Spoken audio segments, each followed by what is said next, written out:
Okay, guys, we only have a couple more videos before we'll finish up this extra credit assignment I gave you.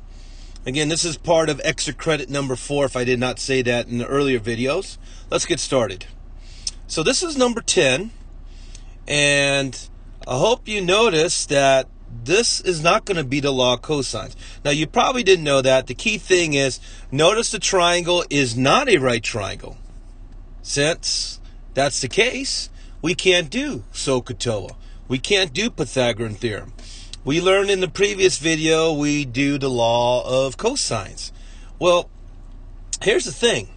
Notice I have this angle and I have this side, and I'm supposed to find this side over here.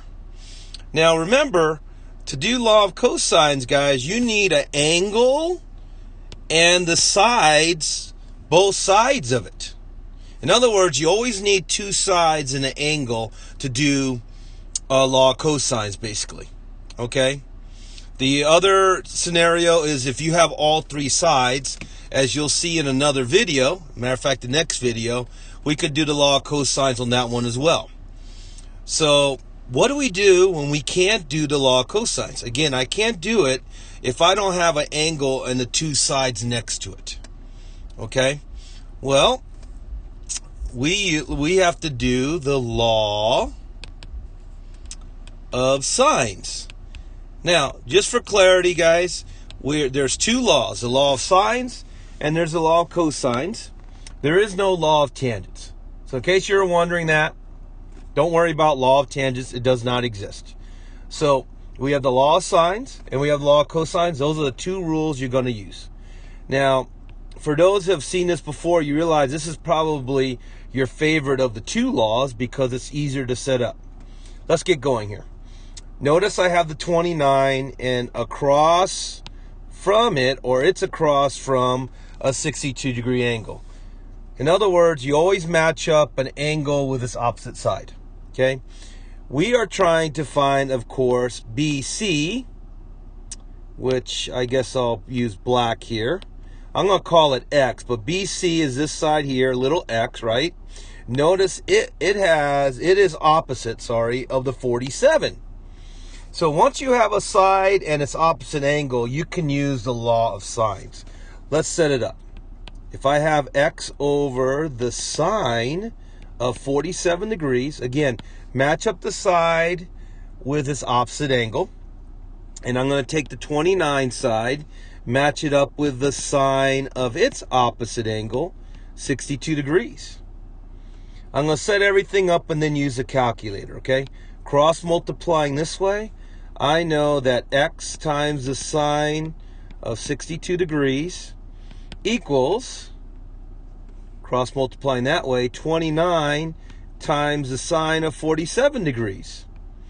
And then once I figure that out, all I need to do is divide by the sine of 62 degrees. Do you agree? If I do that, X is going to equal whatever that is, right? And so, let's see if I did it correctly on my calculator.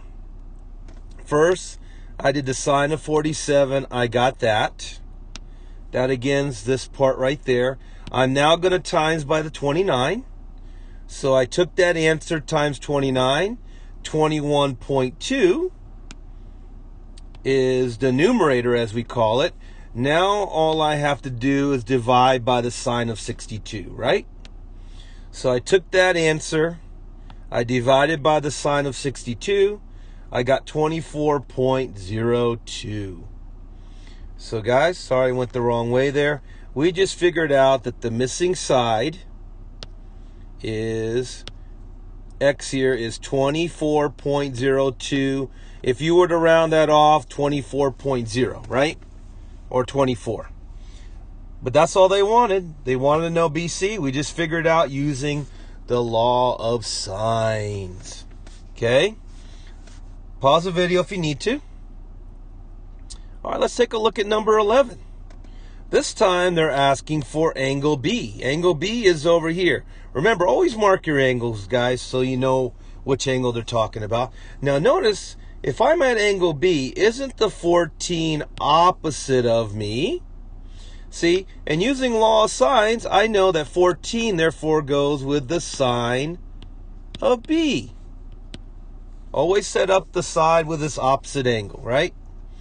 Notice also, I have a 41 that is opposite of the 120 degree angle. Perfect for the law of sines. So I'm going to take the 41 side, match it up with the sine of its opposite angle, which is 121 degrees. Now let's go ahead and set up the math, and then we'll go to the calculator. That right there, of course, is 14 times the sine of 121. That right there is 41 times the sine of B. They equal each other, right? I'm now going to divide by 41, both sides. Do you agree? I have the sine of B, which equals, again, this right here.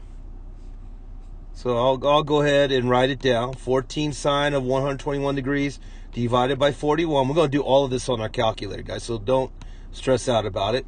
And then the last key step you will see is, since this is the sine of B, we're going to do sine inverse on both sides.